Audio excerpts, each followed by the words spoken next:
السلام علیکم بچوں، کیا حال ہیں آپ کے؟ آج ہم آپ کے لیے ایک اور نئی کہانی لے کے آئے ہیں جس کا نام ہے نہیں کوئی نکما زمانے میں۔ تو چلیں شروع کرتے ہیں اپنی کہانی۔ بہار کے پیارے سے موسم میں جھیل کنارے کے نظارے نے سب کے دل کو مسرت سے بھر دیا ہے۔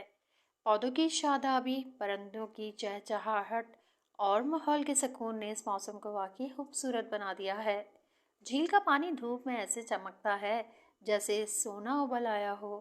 پانی کی سطح پر شیشے جیسی ہلکی ہوائیں لہراتی پھرتی ہیں۔ بہار کی ہلکی ہواؤں نے پودوں کو نئی زندگی بخشی ہے۔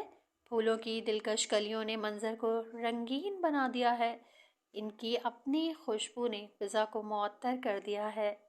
پرندے بھی اس موسم میں لطف اٹھاتے پھر رہے ہیں، اپنی مدھر آواز میں نغمے گنگنا کر پوری جھیل کی فضا کو مسرت بھرا احساس فراہم کرتے ہیں۔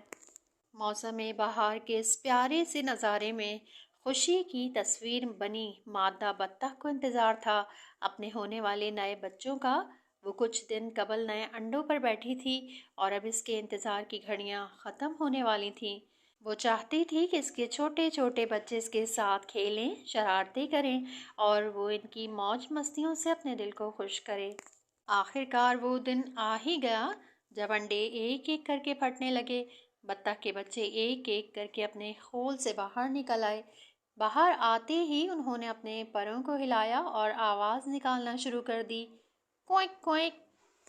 ہم سب کو دیکھو، ادھر ماما، ادھر دیکھو، تم سب بہت پیارے ہو۔ بطخ کی خوشی کا کوئی ٹھکانہ نہ تھا۔ Quick quick.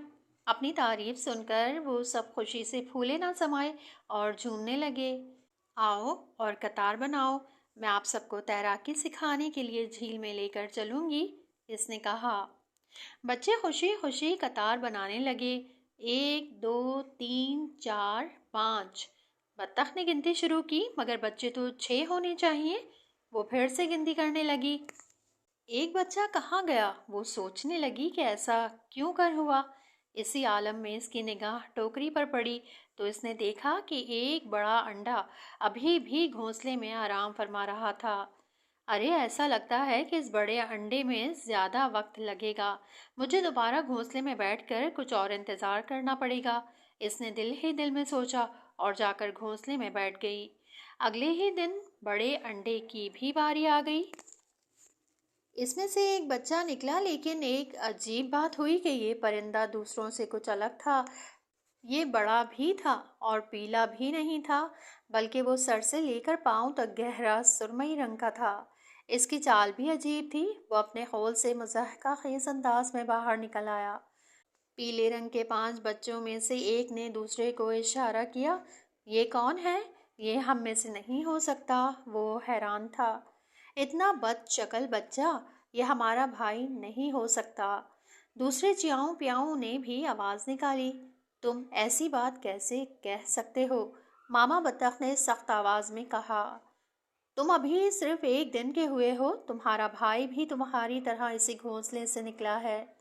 اوہو، تیسرے نے منہ بنا کر آہستگی سے کہا، چلو قطار بناؤ، میں آپ سب کو پہلی تیراکی کے لیے جھیل پر لے کر چلتی ہوں۔ بچوں نے ماں کا حکم مانا اور قطار بنانے لگے۔ بطخ کے 5 بچے اس نئے بچے سے چڑ رہے تھے۔ وہ اسے کسی صورت اپنے ساتھ نہیں رکھنا چاہتے تھے۔ بدصورت، بدصورت، بدصورت، ایک نے نعرہ لگاتے ہوئے کہا۔ بڑے چوزے کو نہیں معلوم تھا کہ دوسرے بچے اس پر کیوں چیخ رہے ہیں، کیوں اس کو برا بھلا کہہ رہے ہیں۔ اس نے قطار میں سمجھداری سے آخری نمبر حاصل کیا۔ پیلے پیلے بچوں نے دریا میں چھلانگ لگا کر ماما بطخ کے پیچھے تیرنا شروع کیا۔ جب بڑے بچے کی باری آئی تو اس نے چھلانگ لگائی اور پیڈل چلانا شروع کر دیا۔ کم از کم یہ تیر تو سکتا ہے، ماما بطخ نے اپنے آپ سے کہا۔ جب وہ پانی سے باہر نکل کر کھیلنے لگے تو بڑے بچے نے اپنے بھائی بہنوں کے ساتھ بھی کھیلنے کی کوشش کی تو انہوں نے چیخ کر کہا، چلے جاؤ، ہم تمہارے ساتھ نہیں کھیلیں گے، تم بد شکل ہو اور تم چلتے بھی عجیب طریقے سے ہو۔ انہوں نے اس کلوٹے کے ساتھ یہ سلسلہ جاری کر دیا۔ جب ماما بطخ قریب ہوتی تو وہ انہیں اس طرح بات کرنے نہیں دیتی تھیں۔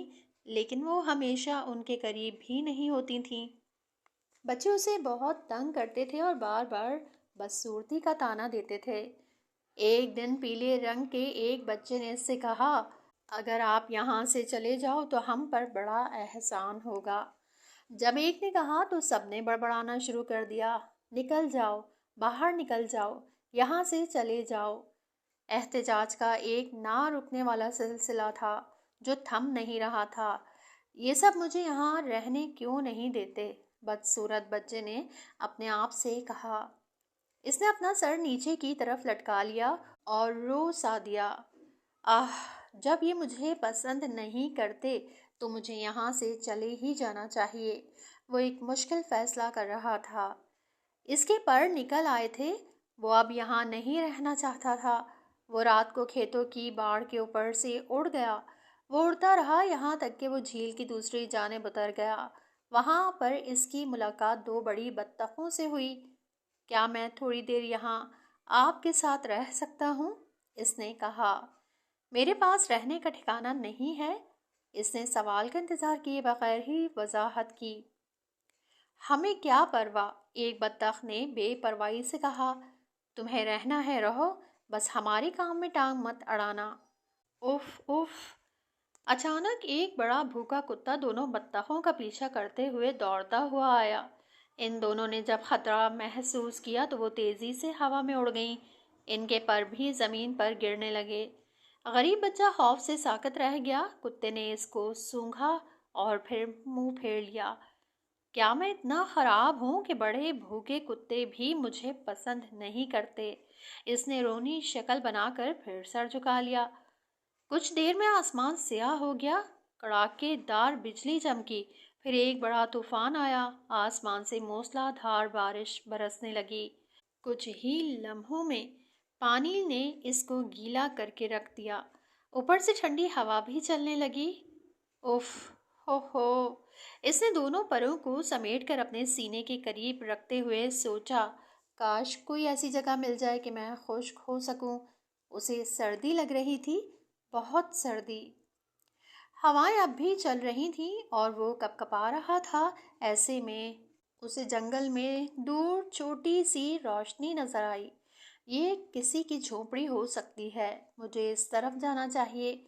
یہ سوچ کر اس نے اڑنا شروع کیا اور روشنی کی سمت سفر کرتا ہوا وہاں تک پہنچ ہی گیا۔